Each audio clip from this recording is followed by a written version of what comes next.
Setelah bekerja keras dan hampir mati, akhirnya menjadi pemburu hadiah termahal di dunia.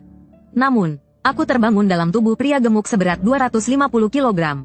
Kupikir aku bisa hidup santai seperti ikan asin. Namun, adik kandungku berencana membunuhku demi menjadi kepala keluarga. Dia bahkan bersekongkol dengan tunanganku untuk mengkhianatiku.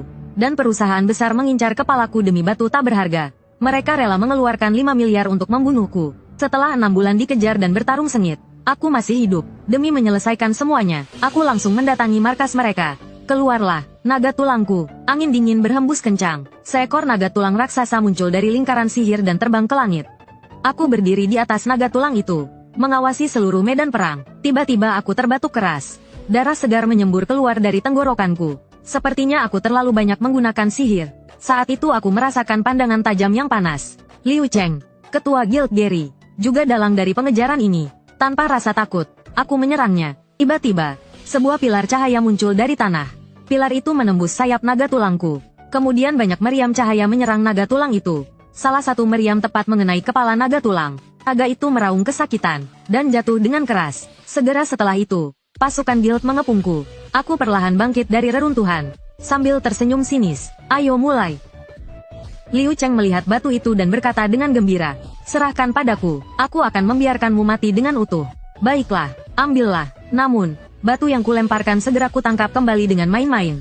Lalu, di bawah tatapan ketakutannya, aku memasukkan batu merah itu ke mulutku, dan menelannya. Ini adalah sesuatu yang tidak akan pernah kau miliki. Mari kita pergi ke neraka bersama. Setelah berkata demikian, aku menghabiskan semua sihirku untuk memanggil prajurit tengkorak dan naga tulang. Kami menghancurkan diri bersama mereka. Aku sangat lelah. Akhirnya, aku bisa beristirahat. Sementara itu, di sebuah dimensi paralel, aku tiba-tiba membuka mataku. Dua pengikutku terkejut hingga panik. Ayat hidup bangkit, baru saja sadar. Aku merasa bingung. Aku mengambil cermin untuk melihat. Oh, tidak, aku terjebak dalam tubuh seekor babi gemuk. Wajah tampanku telah lenyap. Aku ternyata masuk ke tubuh pewaris generasi kedua yang tak berguna. Sepertinya ini ada hubungannya dengan batu itu. Tapi mengingat ekspresi kaget pria tua itu, semua penderitaan beberapa bulan ini sepadan. Tubuh ini terlalu lemah, bahkan untuk bangkit saja sulit. Saat itu, sebuah suara sistem terdengar. Pemain Liu Hongyuan, level 1, sihir necromancy otomatis terbuka. Kekuatan, 7. Skill yang terkunci akan terbuka saat memenuhi kondisi tertentu. Skill dan atribut yang tidak bisa digunakan tidak akan ditampilkan.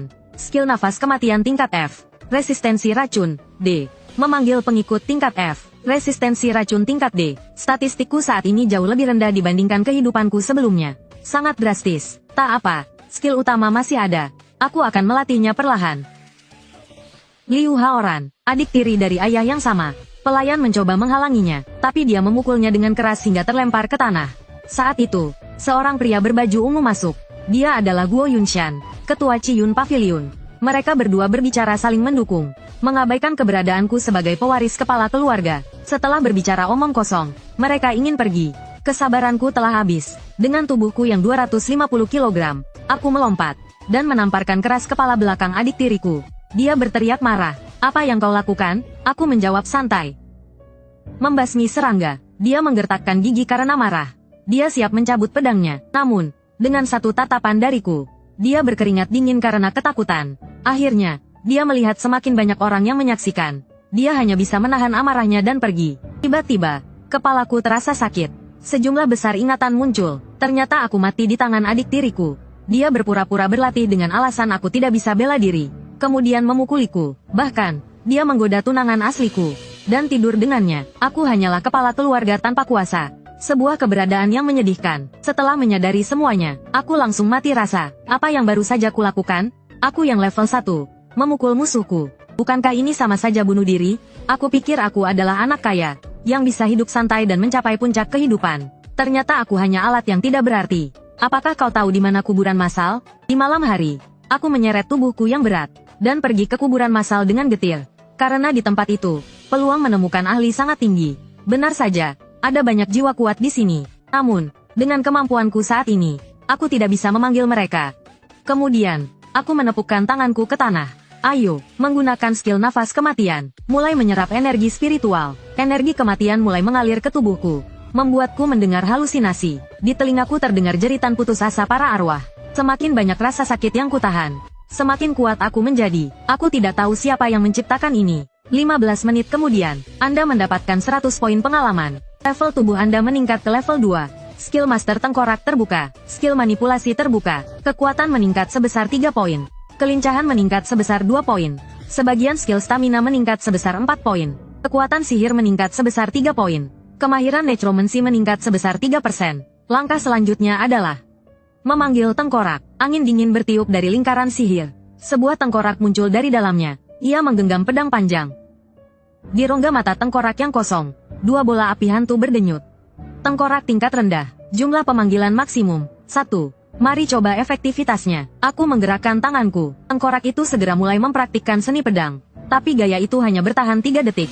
Tengkorak itu berubah menjadi abu hitam dan menghilang. Tampaknya tubuh ini menghabiskan terlalu banyak kekuatan sihir. Tak ada pilihan lain. Dunia ini memang miskin energi sihir. Setelah itu, aku terus menyerap energi kematian. Beberapa hari kemudian, aku mulai diawasi. Aku tahu siapa dalangnya bahkan tanpa berpikir. Aku mencoba melarikan diri lewat jendela. Tapi tubuh gemukku tersangkut di jendela.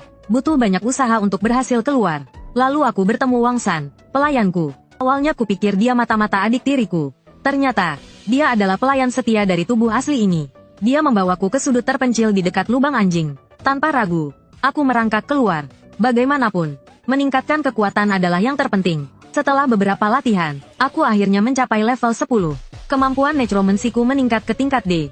Skill Bone Armor terbuka. Skill Shadow Beam terbuka. Skill Gaze of Terror terbuka. Jumlah pengikut yang dapat dipanggil meningkat menjadi 2. Energi biru dari jiwa-jiwa mati di sini membuatku merasakan sesuatu yang berbeda. Seperti yang kurasakan dari tubuh ketua Guo saat itu. Apakah ini kekuatan dalam? Jiwa-jiwa biru jarang memiliki energi yin.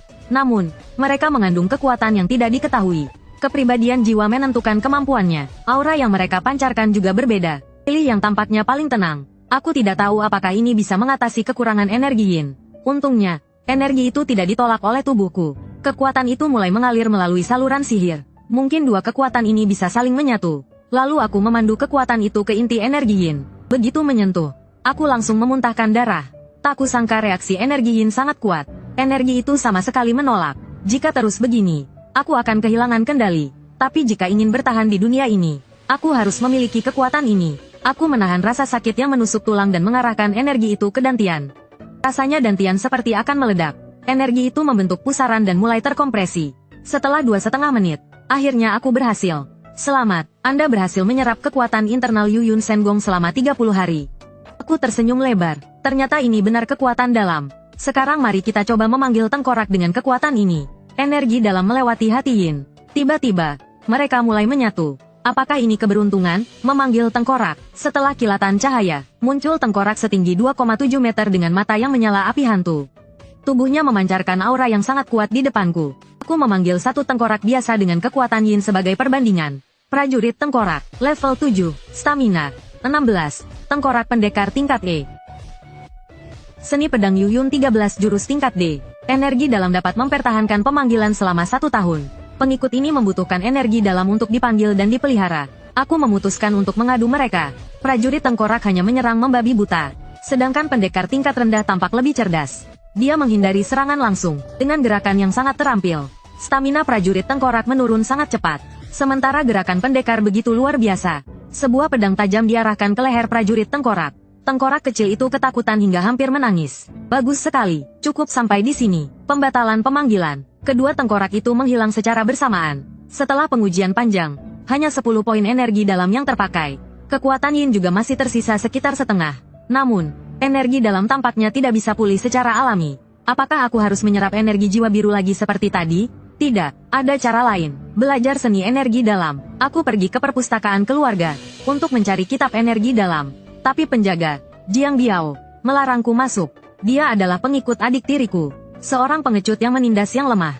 Aku enggan berdebat dengan mereka. Aku mencoba menerobos masuk. Namun, bahuku tiba-tiba ditahan. Aku langsung berbalik. Sepasang mata bersinar merah menatapnya dengan seram. Dia ketakutan hingga berkeringat dingin. Lalu aku mendorong pintu besar dan masuk tanpa melihat ke belakang. Butuh beberapa saat baginya untuk sadar. Itu jelas bukan mata manusia. Seperti mata binatang buas yang lepas. Dia begitu takut hingga buang air kecil di tempat. Sementara itu, di ruang bawah tanah Baiyun Escort Agency, di ruang rahasia, sekelompok orang berjubah merah, sedang menyiapkan ritual jahat. Bagaimana persiapannya, Ketua Guo? Semua siap. Dengar-dengar Liu Hongyuan pergi ke perpustakaan. Tidak masalah, dia lahir dengan otak tumpul.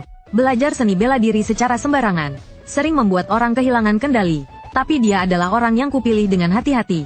Jadi, berhati-hatilah. Baiklah, inilah persiapan yang kubuat. Maka kita bertindak malam ini. Blood Demon Rises. Di perpustakaan, aku sedang mencari kitab seni bela diri. Saat itu, seorang gadis kecil dengan troli menabrakku. Dia ketakutan dan meminta maaf dengan mata berkaca-kaca. Maaf, aku menunjuk troli yang dia dorong.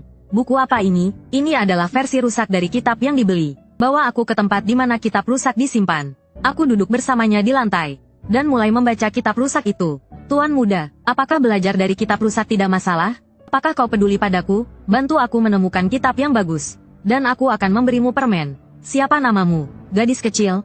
Dia tersenyum bahagia. Namaku Tang Xiaoyan. Aku menerima kitab rusak yang dia berikan. Aku tersenyum puas. Aku mengusap kepalanya. Terima kasih telah menemaniku begitu lama. Aku akan membelikanmu banyak permen. Terima kasih, Tuan muda. Kembali ke kamar. Aku mulai berlatih kitab rusak itu. Donghua Immortal Technique. Saat berlatih, tingkatannya tidak diketahui. Masalah besar. Ini adalah versi rusak dari kitab. Atributnya juga tidak diketahui. Karena ini versi rusak. Saat berlatih, ada kemungkinan terjadi masalah. Melihat tingkatan yang tidak diketahui, aku merasa peluang untuk sukses sangat kecil. Namun, energi Yin dan Donghua Immortal Technique sama sekali tidak menunjukkan tanda-tanda menyatu. Tampaknya aku harus menunggu hingga memiliki 3 lingkaran energi sihir. Untungnya aku berhenti di tengah jalan. Jika tidak, itu akan menjadi masalah besar. Tiba-tiba aku terkejut. Cairan hijau menyerangku dengan kecepatan luar biasa. Saat menyentuh tubuhku, cairan itu langsung menyerap. Aku tidak bisa menyingkirkannya. Ding dong. Sosok tak dikenal telah melemparkan kutukan kematian kepadamu. Aura kematian perlahan menguasai tubuhmu. Melihat pemberitahuan itu, kutukan kematian, tak perlu berpikir. Ini pasti ulah adik tiriku. Namun, hahaha, ini benar-benar keberuntungan besar. Keberuntungan ini terlalu besar untuk ditolak. Kekuatan aura kematian, bagi seorang necromancer sepertiku, adalah sebuah berkah. Kekuatan itu mengisi penuh hati Yinku dan masih berlebih. Aku bisa menyerapnya lagi saat aku lebih kuat nanti. Energi magis intiku telah mencapai tingkat 3 lingkaran. Pemanggilan baru membuka keterampilan baru.